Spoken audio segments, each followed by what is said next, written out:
guess, I mean, I'm now 61. When I started doing some form of yoga, I started in a gym. I thought it was yoga. And I started with this girl who was, she's actually an actress, actor. She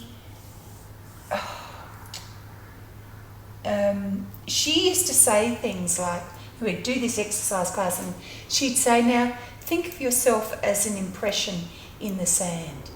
And so I used to imagine, because I had a good imagination, I used to imagine that, sinking down. Of course, the sand's close to me, I love the beach, all of that stuff, love the water. So that was the first instance at the gym where I used to work. I used to work as doing massage and stuff there. And then after that, I did some Ashtanga yoga and some Iyengar yoga. So Ashtanga is a fast-paced, just keep going, repeat. So that's a pretty full-on yoga. Stand on your head and do all this, all this fancy stuff.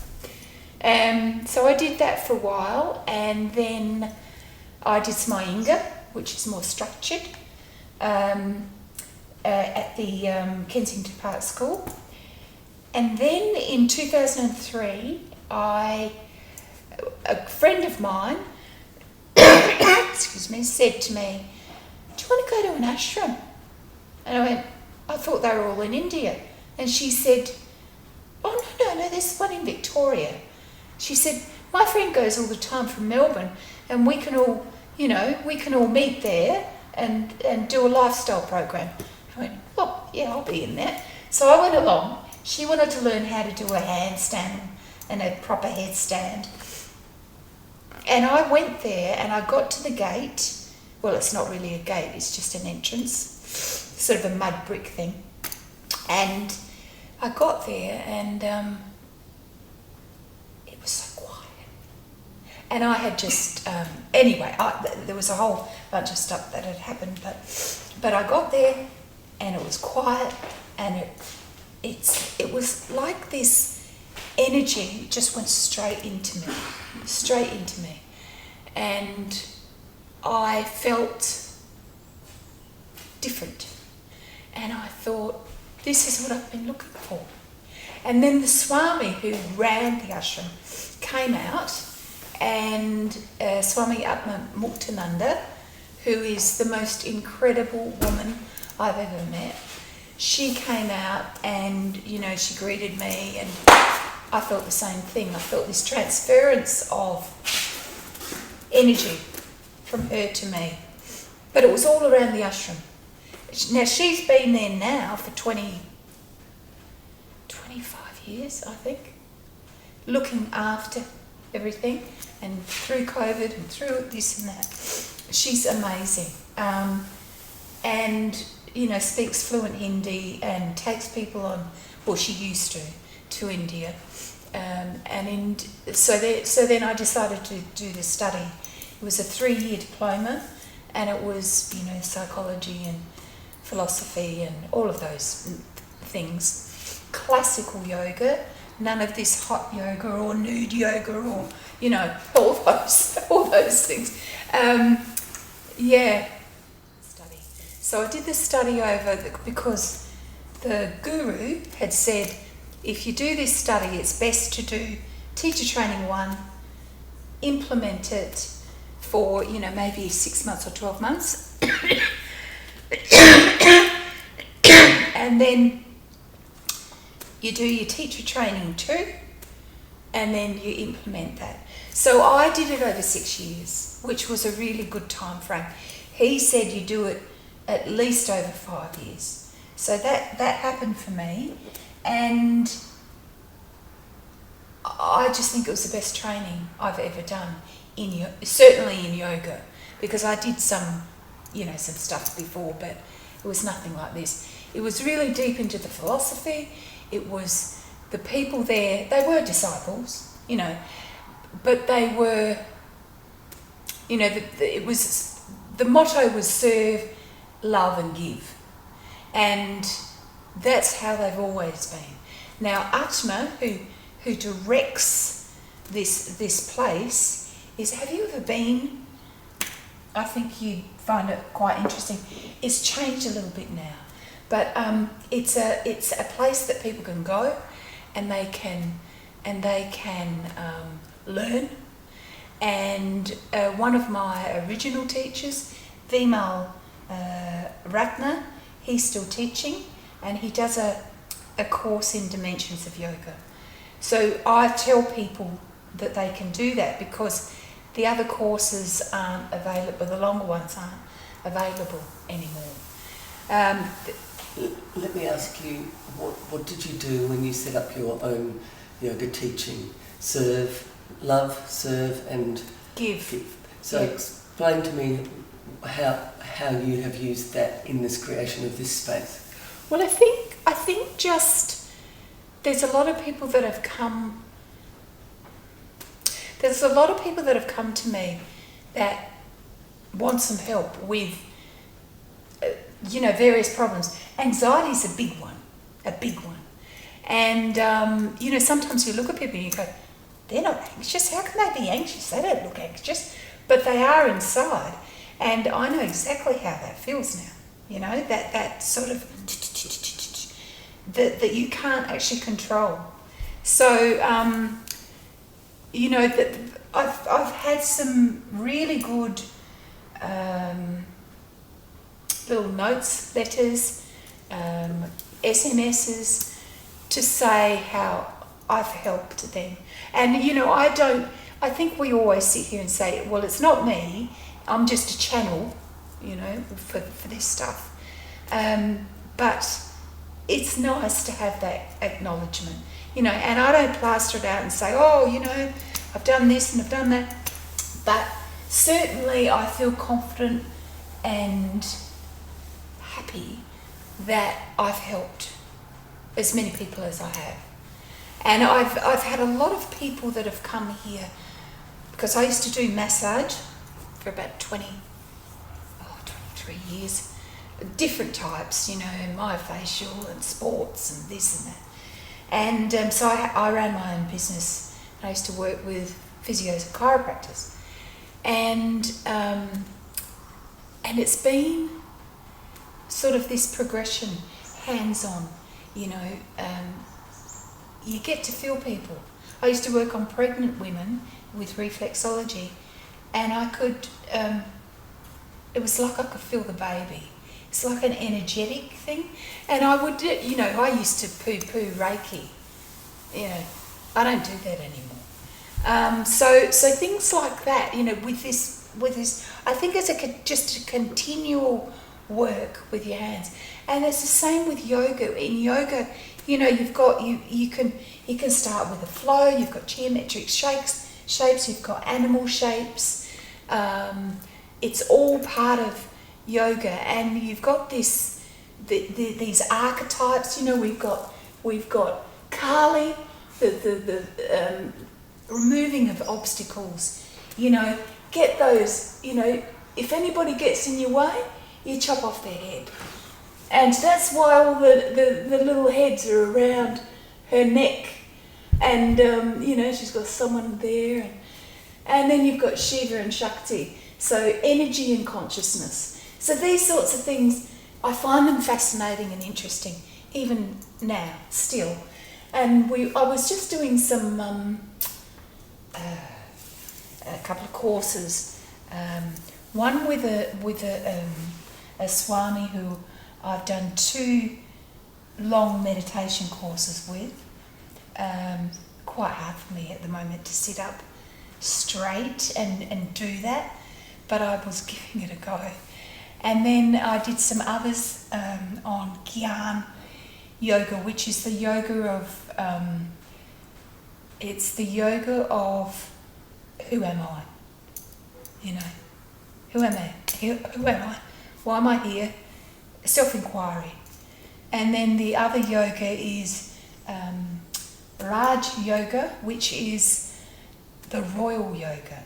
And that's really basically being able to sit for a long period of time. This is just a simple way of describing it, to sit for a long period of time and, you know, be with a flame or your object or a vision of something. So, yeah, the yoga has, I mean, from the age of 24 to now, it's been profound, more so from 2003. Yeah. And I always said to myself that I was going to finish this diploma course before I was 50. So I went to India when I was 48, and Swami Atma basically got me there because this big ceremony that was there in 2007 was about global warming.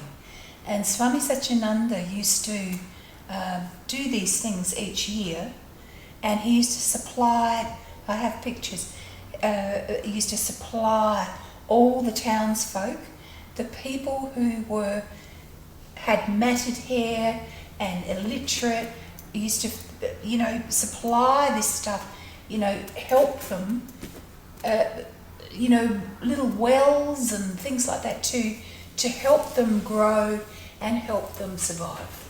And he did this, it was about, and I was there, so I saw that it wasn't bullshit.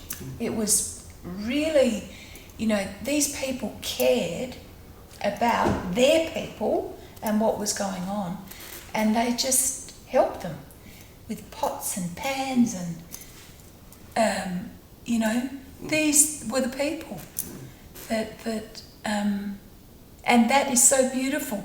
That child right in there, and he was this man who had little tiny holes in his clothes, but he was just so proud. You know, you could see it was his guru, that he was, you know, they're so devoted. So, Julie, when I came into your space, and I was privileged to do so, to do some yoga with you when I was very ill, this place is full of you. It's full of what you've just told us about the yoga and the profound effect of yoga on you, and the question of who am I. It's just like I'd just like you to just dwell on that for a while, the who am I-ness of this place and this work for you.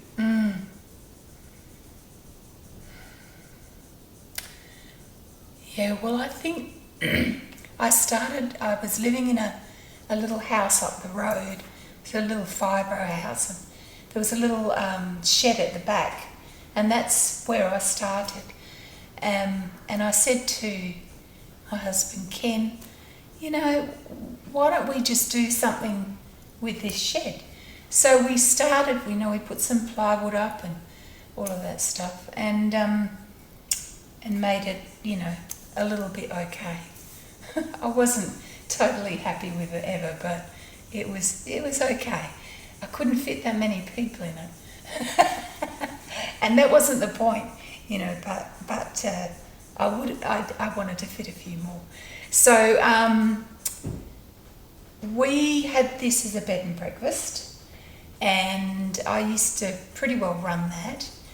And then I got sick in 2016, and Ken said to me, why don't we move into the other house? And of course I thought, oh, big house? Oh, we have to do things to it. I'm sick. No. Don't know whether it's going to work. But anyway, we did it. And because I had cancer and I was concerned about, I thought, oh, well, what's the point? I've got cancer. I'm terminal, you know.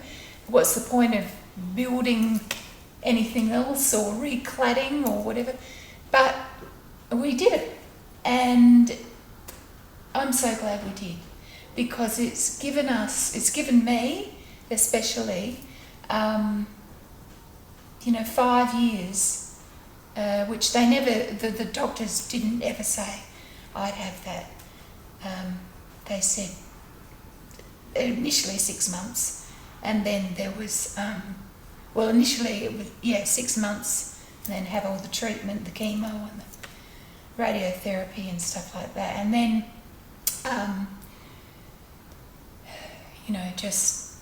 I guess see how it goes. But they didn't expect me to live this long. Now I might be digressing a little bit, but now I've come to the stage where I'm actually feeling like I can surrender.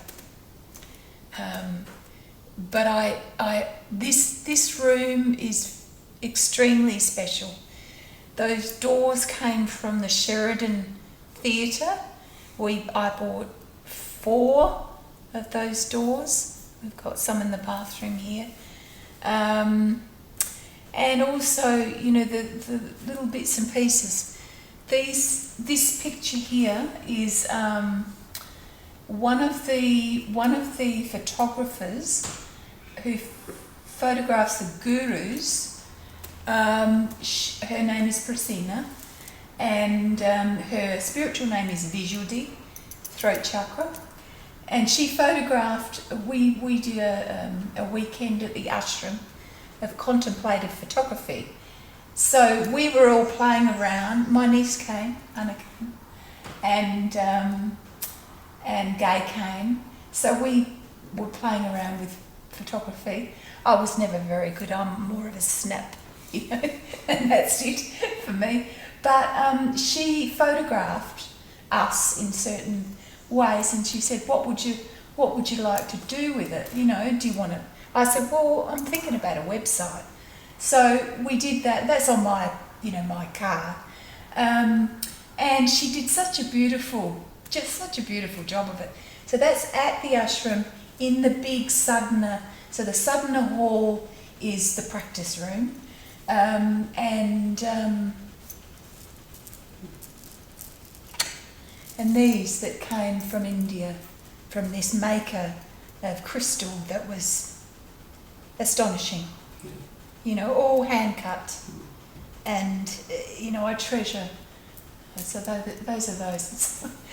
And your paintings too, your own paintings. Yeah, my paintings. I did those when I was going through chemo, but I decided to do a 6-week course at Central Art down near what's the road? Fullerton. Yes, thank you. And I did, first of all I did in Indian because Daniel Connell, who was teaching, he used to get refugees and different people to come and sit. And I first of all did this Indian guy with the turban and everything. And it was quite good, actually. And then I came home and I had taken some photographs of people, and I decided that one was my niece. So that was the same time that we went and did that contemplative photography, and there was a picture of her, only that's more fantasy, really, because it's not proper proportions or anything. But that's Anna, and she used to love Harry Potter, so I did her with pixie ears.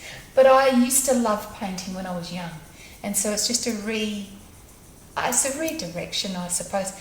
Now, when I was going to Central School, I'd cry sometimes the whole way there, and I'd go, "Oh, I'm running late," because I was on these steroids, and but I'd get there, and Daniel Connell would always say, "Come on in, don't you? No, come on.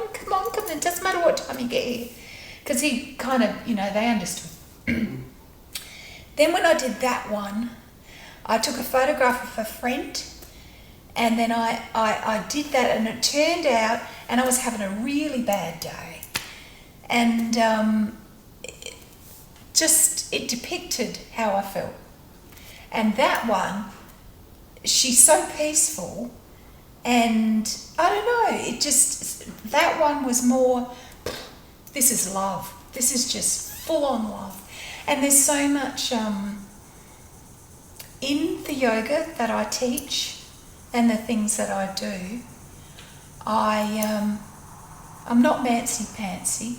I am a realist, but I do think that if we don't have love and we don't have kindness and we can't share things with community and we don't know how to do that, we've got to learn how to do that. I think, what's it about? We need to have love. We need to have kindness. We need to show people that it's not just about us, it's about the whole box and dice. And what can we do? What can we do to change that? And I think yoga is a big one. I think yoga, because it is, the classical yoga is built with simplicity. I mean, I see those swamis over there, and they don't have much, because they give it all away. I remember when one of the Swami Atma,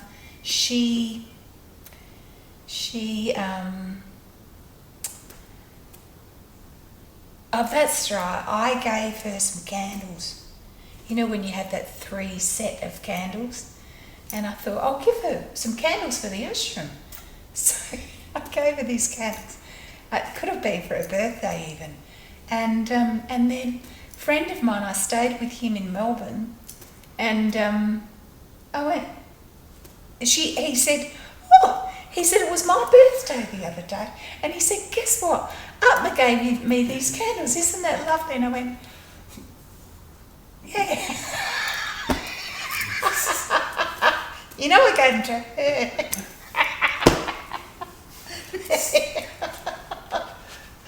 So tell me though. Sorry. There's nothing to be sorry about. This discovery of yoga, this commitment to yoga, this learning about it, and then this realisation of love through yoga, which you've created here. Your childhood, does it link in any way to the person you knew yourself to be as a child? Yeah, look, I think I was a spoilt child. I was the last one. I was the blonde, and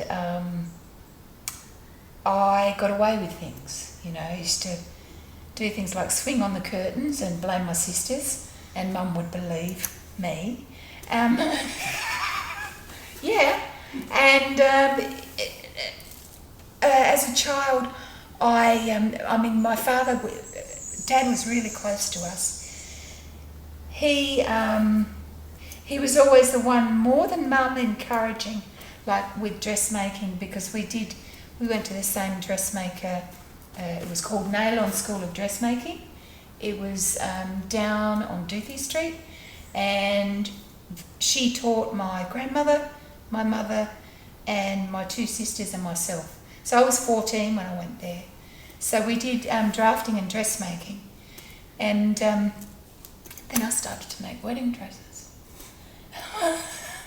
So it was all, for me, the young, played sport, and we were always encouraged. Dad always encouraged us. Mum was the quieter one, and I think those were a sign of the days when, like, she was 19, he was 32. They got married.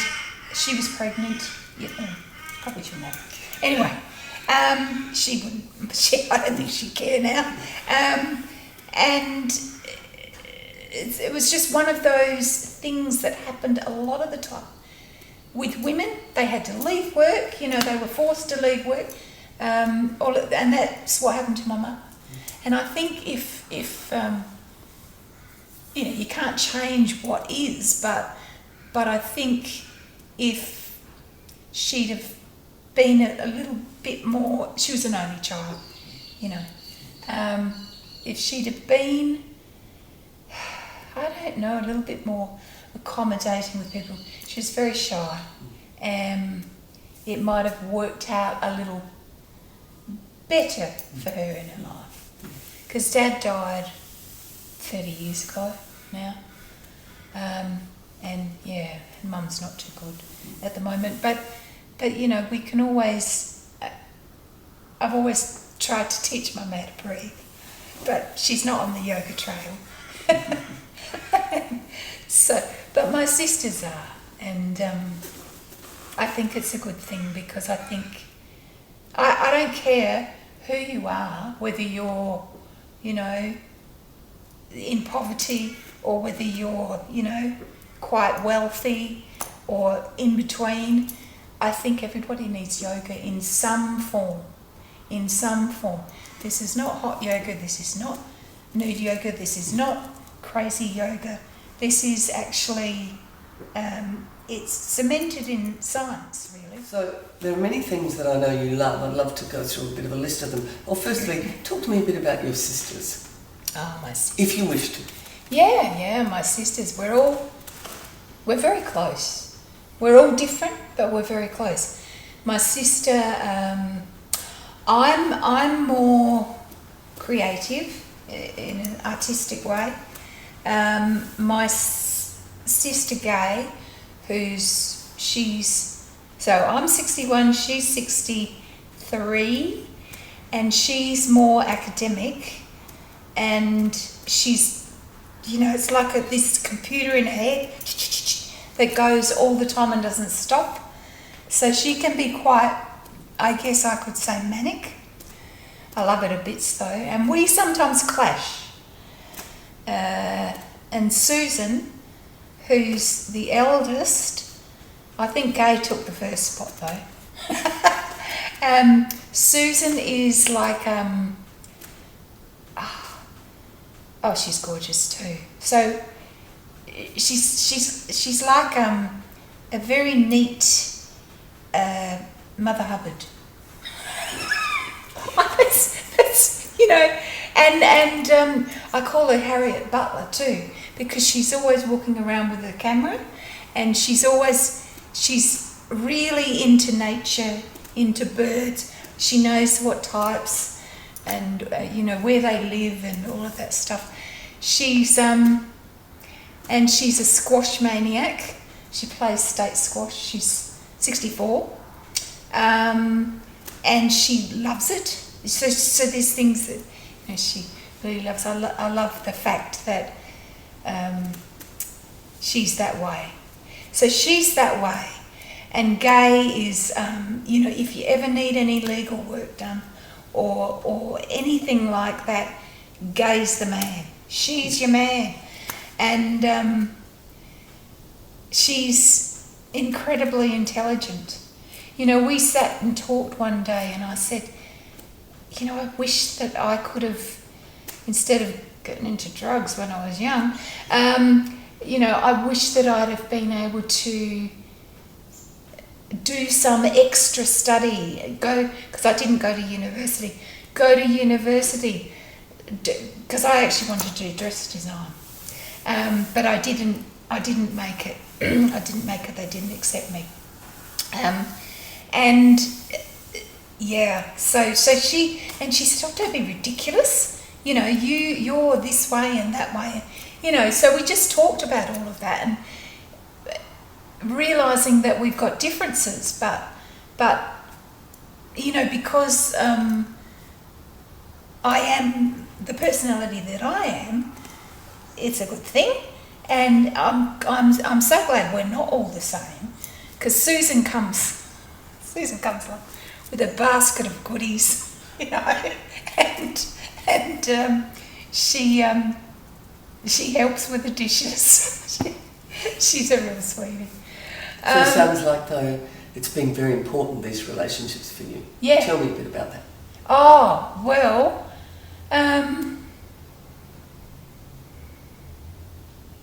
yes, I don't know what I'd do without them, really.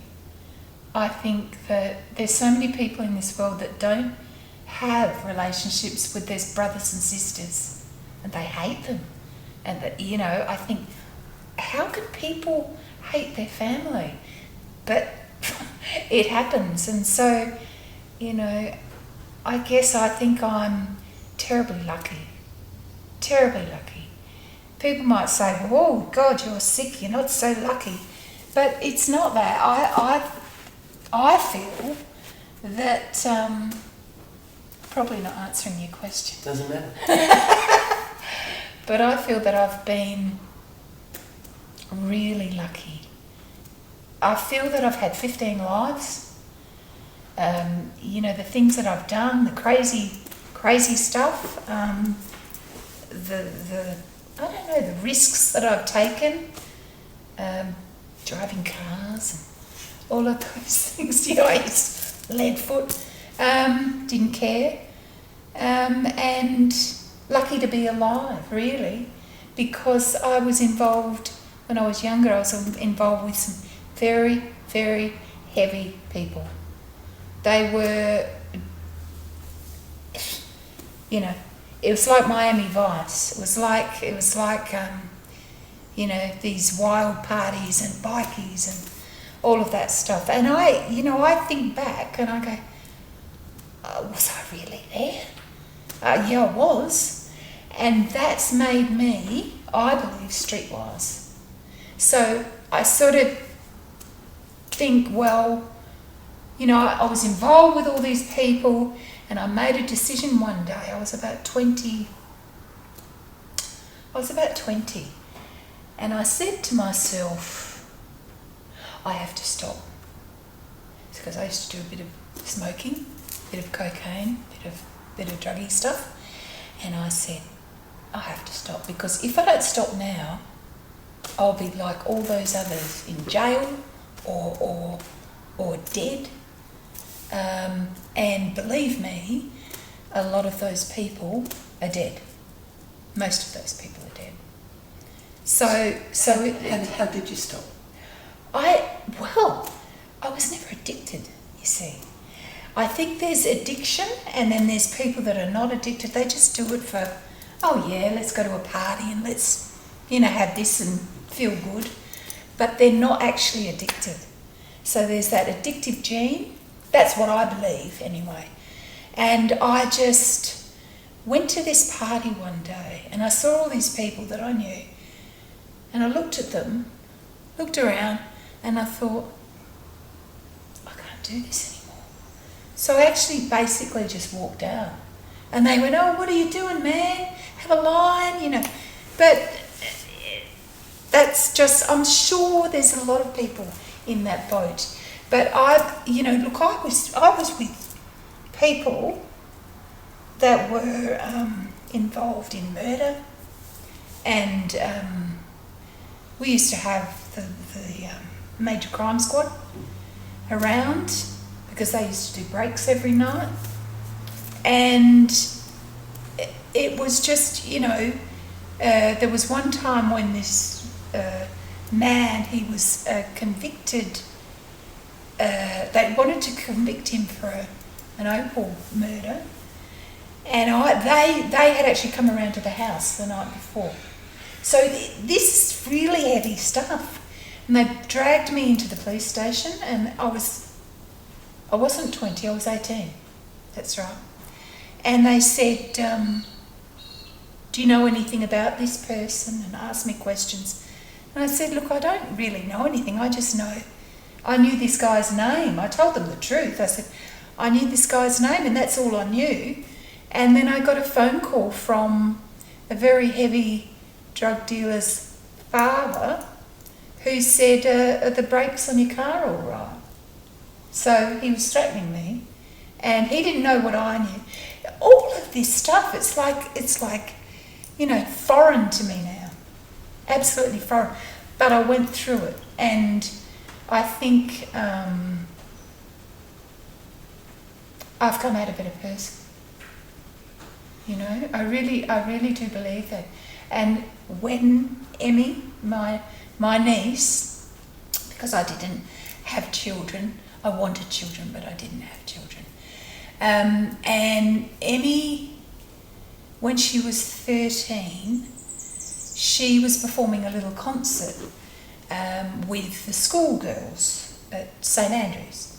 And so that was, music school. So she was performing this little concert, and I was doing a talk up in the hills. So I said, well, I can't make it.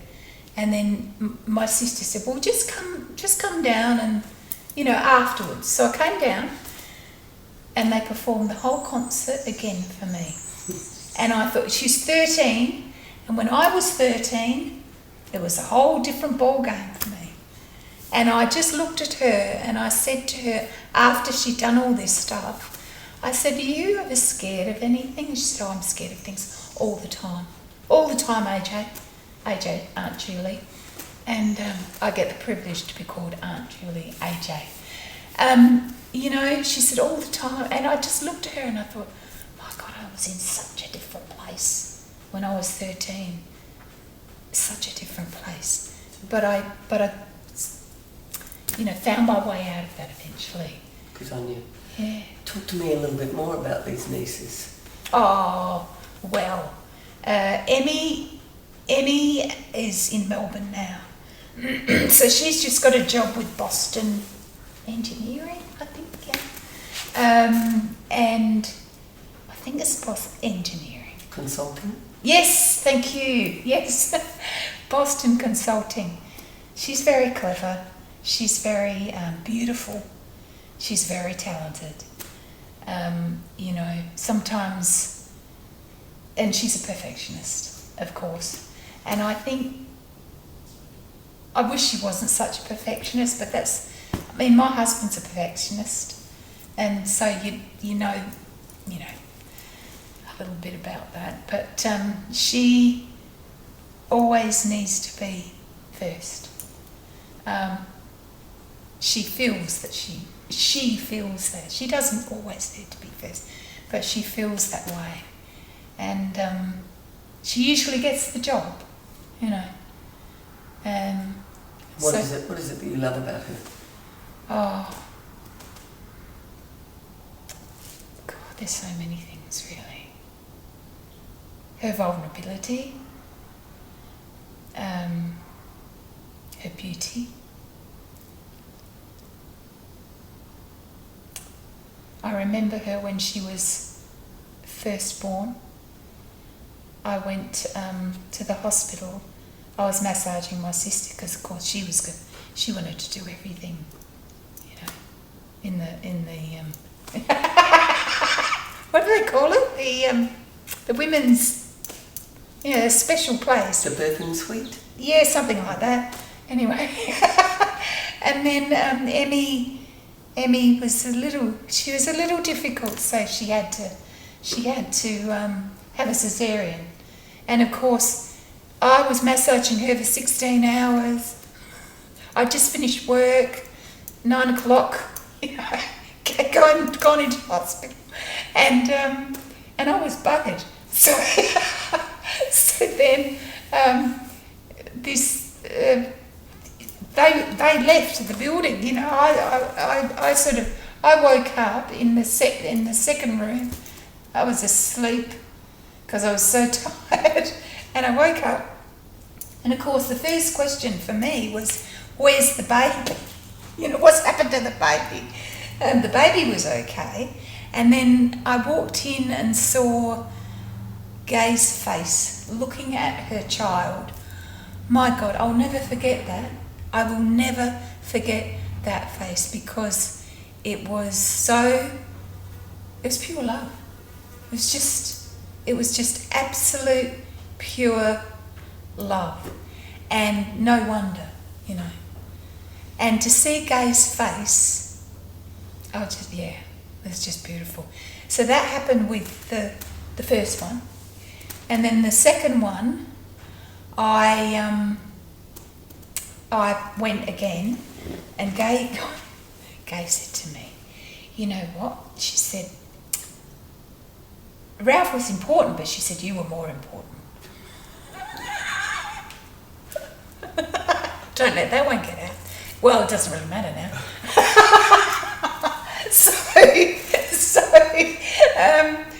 So then the second one, Anna, 4 years later, yeah. She is now 20, or Emmy's 25, and Anna is 21. And Anna is an incredible cook. She was on Master Chef Junior auditions, and then she actually said to me, "Oh, AJ, I don't think I could really do it. I'd get too stressed." She said it's too much for me, you know. But she's so good. She knows exactly what she's doing. She's very bright, and she's just, yeah, she's gorgeous. She's another gorgeous one. But I took part in her birth, and on this birth, I remember Ralph was in the room. I was there, and she popped out. She was pretty easy when she came out, and I remember I gave her first bath. Gay said to me, "Do you want to give her a first bath?" And I went, "Yeah," because she always knew, you know, that I've always wanted children. Wonderful. Yeah. You were talking before about how lucky you are in your 15 lives. Talk to me a bit about love and relationships. Oh gosh. And if you want to, about Yeah. Well, I had a pretty rocky background. I married at 26, and 3 years later, he was a bit violent, very verbally violent, constantly, and that was I was with Chris we're friends now, you know, because you need to get over stuff, but I had relationships that weren't so savoury. I don't know, people used to hit me for some reason. But, yeah, I had to, you know, karate people and all of this. Anyway, but after all that, and I had a 10-year relationship with someone, and ironically I lived down in Stanley Street, North Adelaide,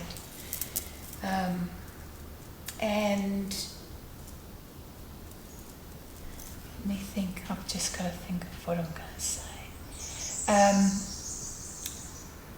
I lived in Stanley Street, and then I was in a relationship for 10 years, and then when we ended that relationship,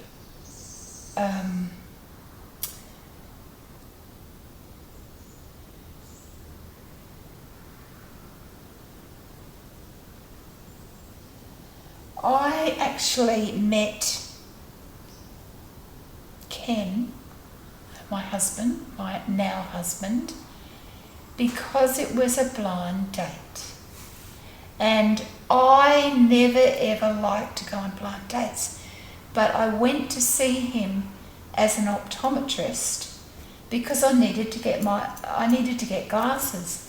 So I went in, and he was kind of sweet, really, I think, because I think he spent a long time with me, and I think that he lost the chart, you know, it just disappeared. He goes, "Oh, you know, have a look at that line," and I went, "What line? There's nothing."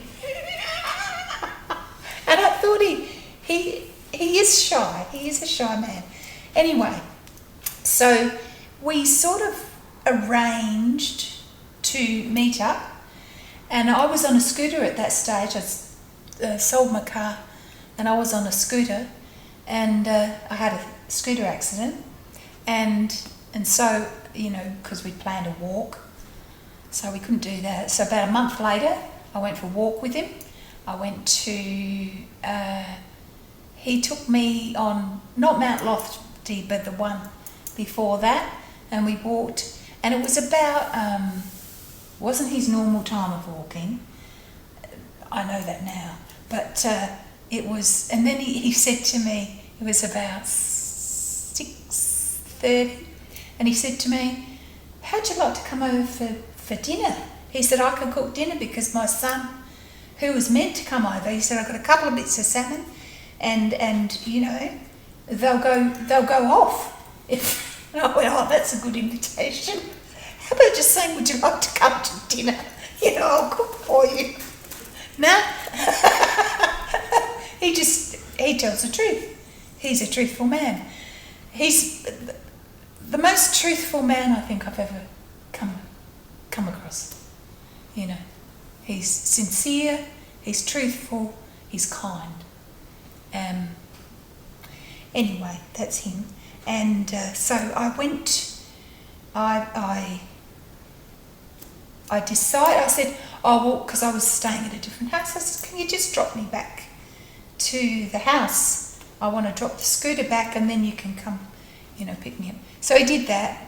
He cooked me dinner. That's right, I had the scooter there because I wanted to make a quick getaway. That's why. So I had the scooter there. It was okay. I hadn't had the accident at that time.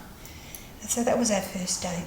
And I thought he was a really good bloke. I liked him. And, you know, we didn't, you know, there was no fancy-pantsy for quite some time because it was just, I don't know, it was a matter of getting to know, respect, and that's a really nice way to go, you know, instead of diving in. And anyway, I didn't want to, but he did say to me this first night that he cooked me dinner, he said, have you got any background in nursing? And I said, not really. And he said, can you take out a couple of stitches? And I went, well, yeah, probably.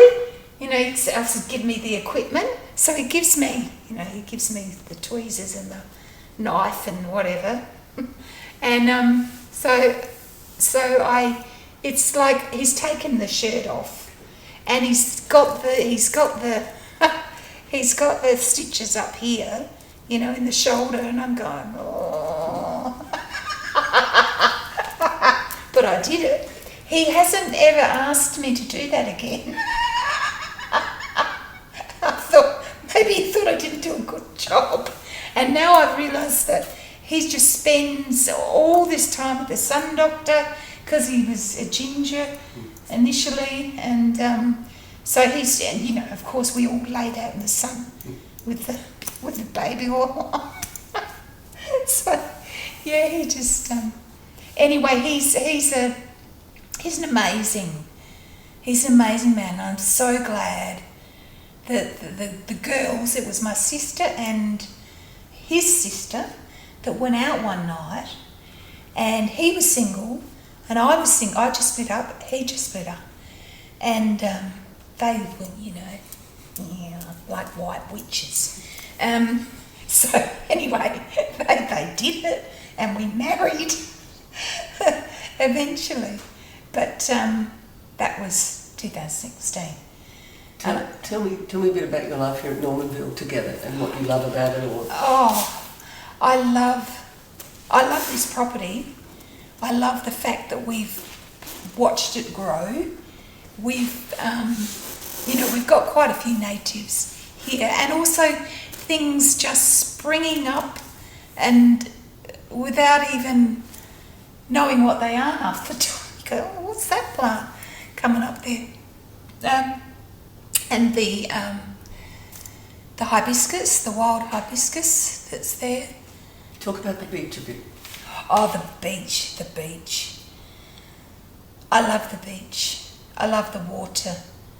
I haven't been able to swim for about a week because I've been a little bit sick.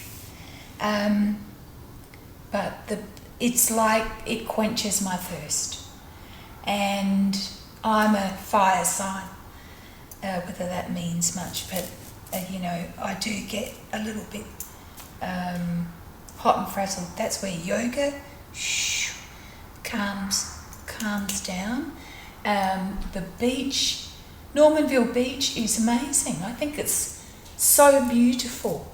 It's quiet generally most of the time. It's. I'm not saying it's not windy sometimes, because it is a windy place, but generally, today I haven't been down there today. It's probably, have you been down there? Yeah, beautiful. So we're extremely lucky to have all this water. I've always been a water baby. And, Mum and Dad got us to learn how to swim, at the pool, and got our bronze and all of those things. And 3 girls. And the beach, I love the beach. I always liked the wilder coast initially when I was about 16. So we used to go down there with Mum and Dad.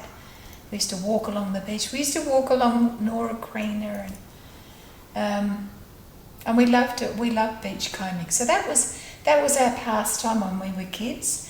And my first experience of being with my father was sitting on top of his shoulders and looking at the beach. And we used to comb for driftwood, and and I've still got some inside that house. But it's always been special, always. And I don't know what I would do without the water. I used to swim every single day, and especially when I used to work in the city, because I worked at Next Generation Big Gym, special, I worked there for about 10 years, and I used to swim in the outside pool probably 3-4 times a week, and it was a good pool, I prefer the beach, but it's a good pool, better for your skin. We're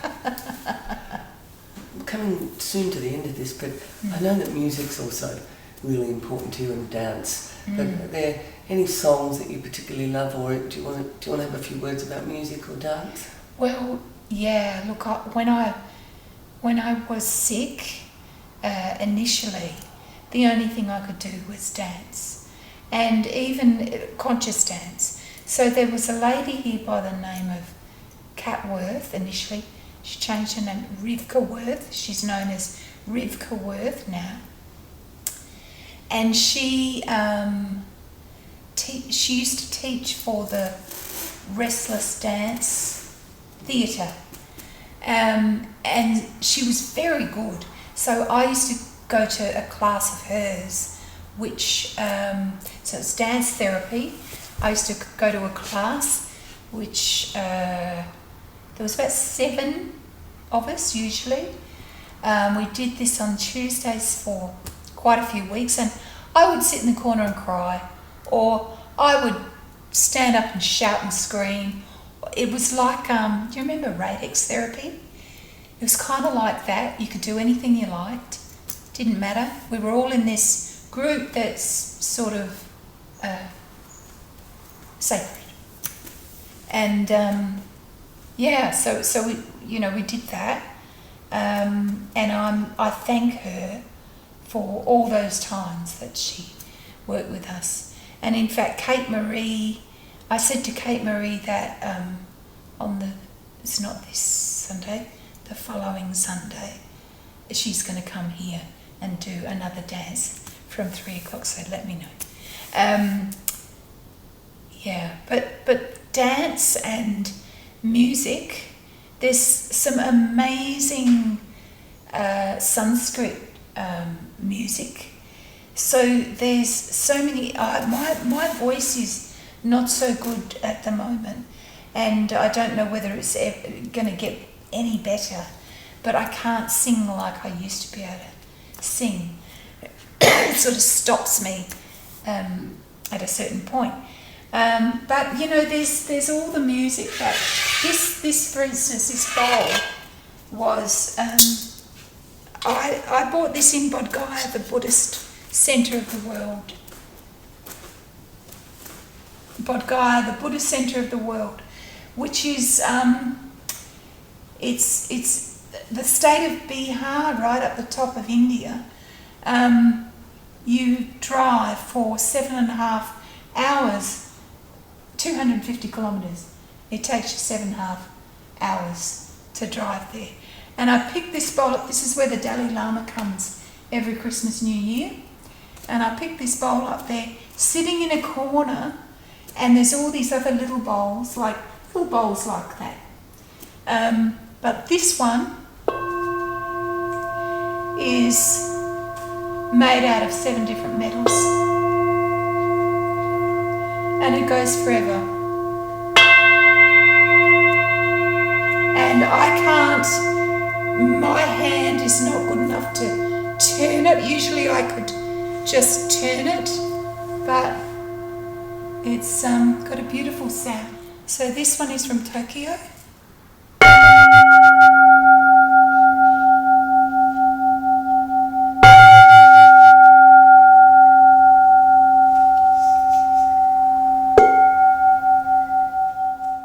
How important has it been for you to work on yourself, release emotion and learn? Oh, God. Fundamental. And so many times I didn't realise that this was going to happen. This release was going to happen. I might just give you a quick example of when I was in Victoria and when I did this particular meditation for the first time. And I don't know whether my teacher, my original teacher, Atma Muktananda, whether she realised it was winter, it was cold, I had chill blankets, and I had headaches, and I felt damp, and I was put in this room on my own, and we did meditation for 3 nights with a candle flame. So it's called Tratak, and it is Tratak can be done on a candle flame or an image or something that's important to you. It can be done on a black dot if people can't look at a flame because if they're epileptic or they suffer tinnitus, those sorts of things. Got to be a little bit careful. But I was given this meditation for about 15 to 20 minutes each night for 3 nights, and I dreamt very violent dreams for the first night, 5 in succession. I could remember every single one. The first one was Rhodesian ridgebacks ripping each other apart. I could see the blood, I could see it was very clear to me. So nothing was unnoticed. And the second one was Swami Atma. She came out and she had a stone, and the stone opened, and all of this kind of weird, just unusual stuff. Plus, what was happening is I was in a great deal of pain. So the pain actually reminds me of the pain I'm in now. The pain I was in was I had massive headaches, and I started the second day of this candle gazing. It started to ease a little bit. It was just easing like it was almost washing out of me because I was very stressed. So it was almost washing out of me. And then the third day, my girlfriends left. They went back home. They went, oh no, we're not going to be able to learn how to do a headstand. So they left. And on the third day, I felt like I had been cleared of something. It was like, boom, we're going to get rid of that for you right now. We're going to make it easy for you.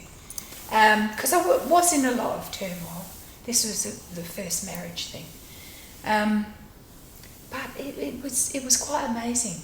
So this whole meditation game, and that was my first experience. She should have never given us. So is it your view that people generally could be enlivened if they deliberately do more of whatever it is that is going to help that clearing happen. Can you talk to me about that? Yeah, look, there's so many different ways of clearing. So I think it depends what they can align themselves with. They might be just wanting to do some clearing with physical asana, physical postures, that sort of thing. And that can, or maybe they do a whole practice with balance. And they just, balance on one foot, balance on the wall, balance with the strap, those sorts of things. But the most important thing is awareness and feeling. You've got to get that together, the awareness and the feeling. Feel it, get it, get it. IMPULSE, impulse. I got that from Kate Marie, instead of impulse. So we're always, the impulse is this, the impulse is that. But if we actually look what's inside and we close our eyes, so in our yoga we do a lot with eyes closed, so that we actually start to feel it inside. And,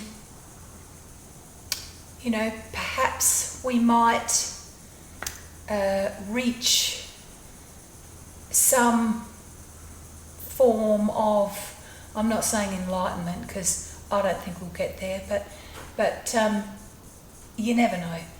It might be a few thousand lives or a few hundred lives. It depends on your dedication of what you want in your life.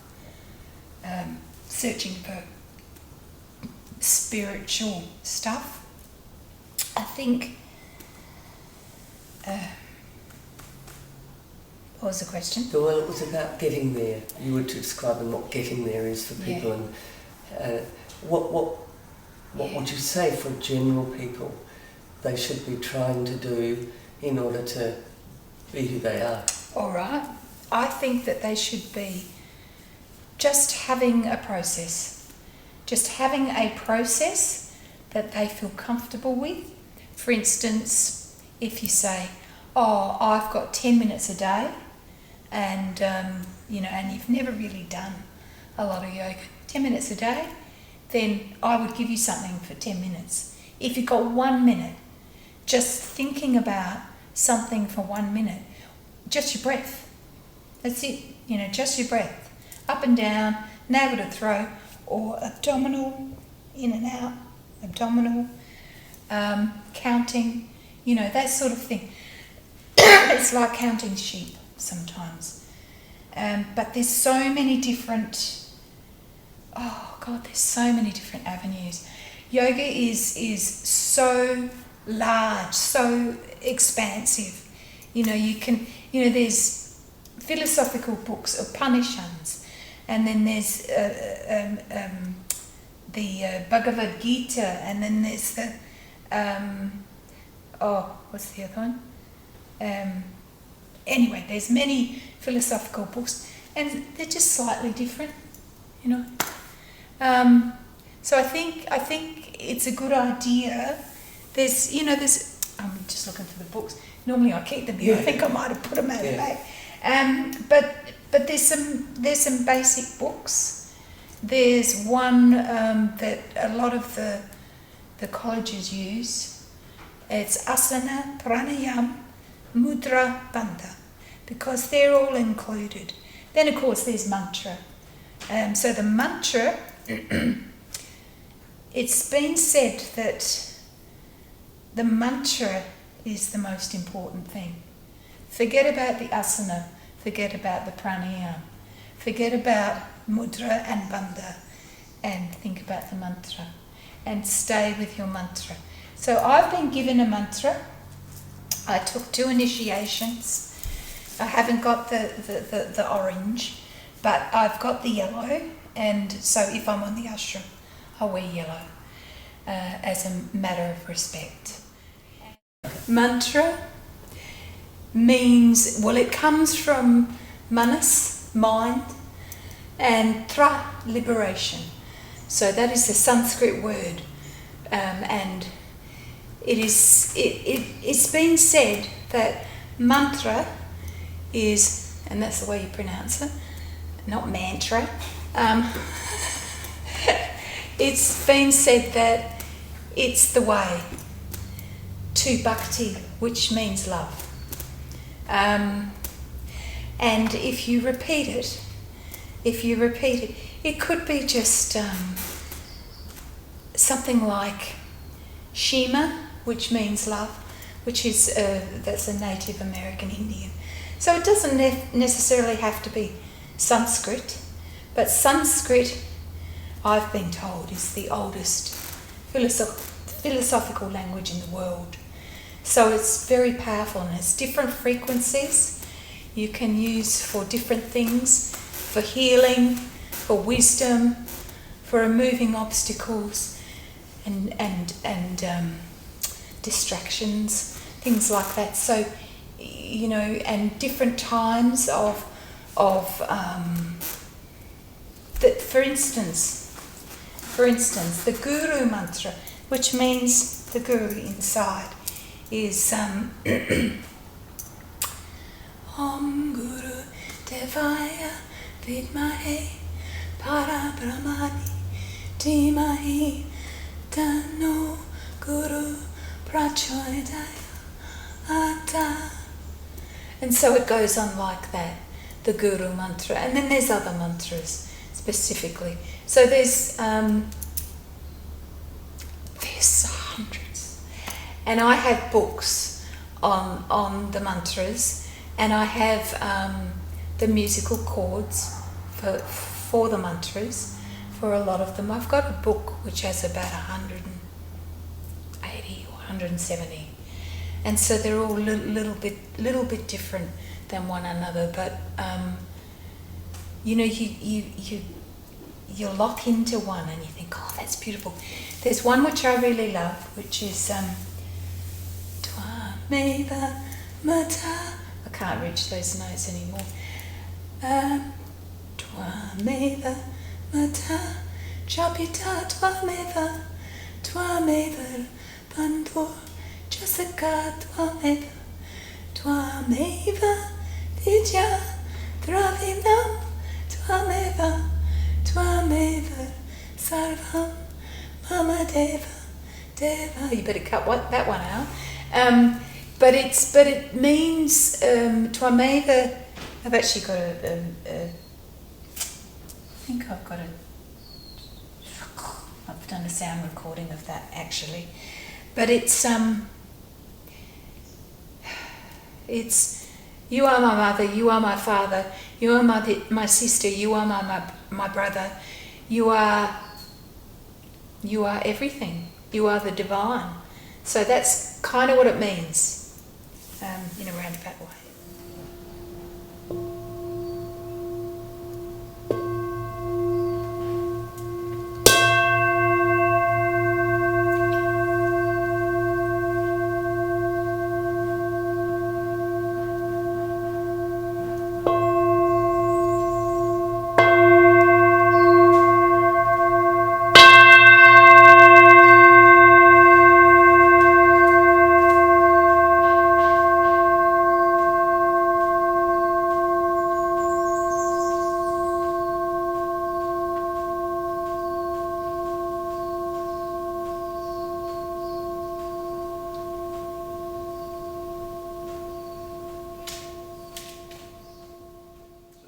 So we were talking about your parents and your father's encouragement for you, and you talked about your mum, being affected by the mores at the time, not having perhaps being able to realise her potential or whatever. But your mum is still alive. Tell me a little bit more about your mum. So my mum's 84 now.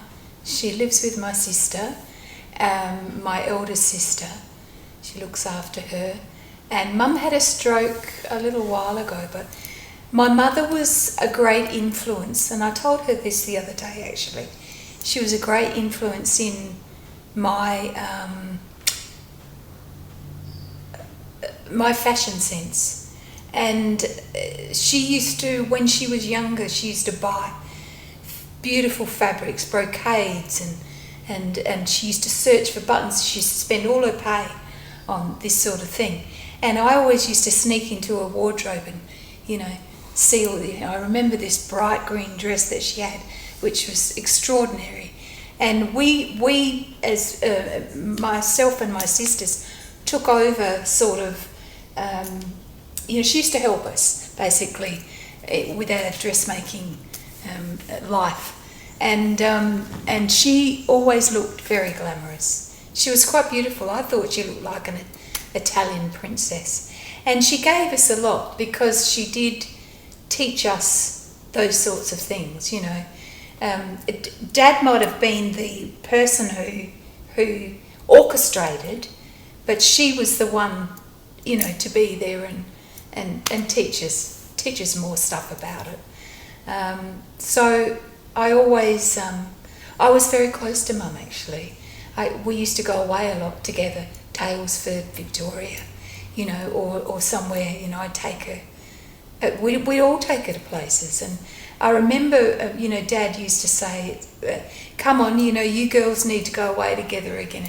He used to send us off sometimes. We'd all drive to Melbourne together with Mum, and we'd take her to a disco, and we'd, things that she'd never, ever done before, take her to the theatre and those sorts of things. So it was really special.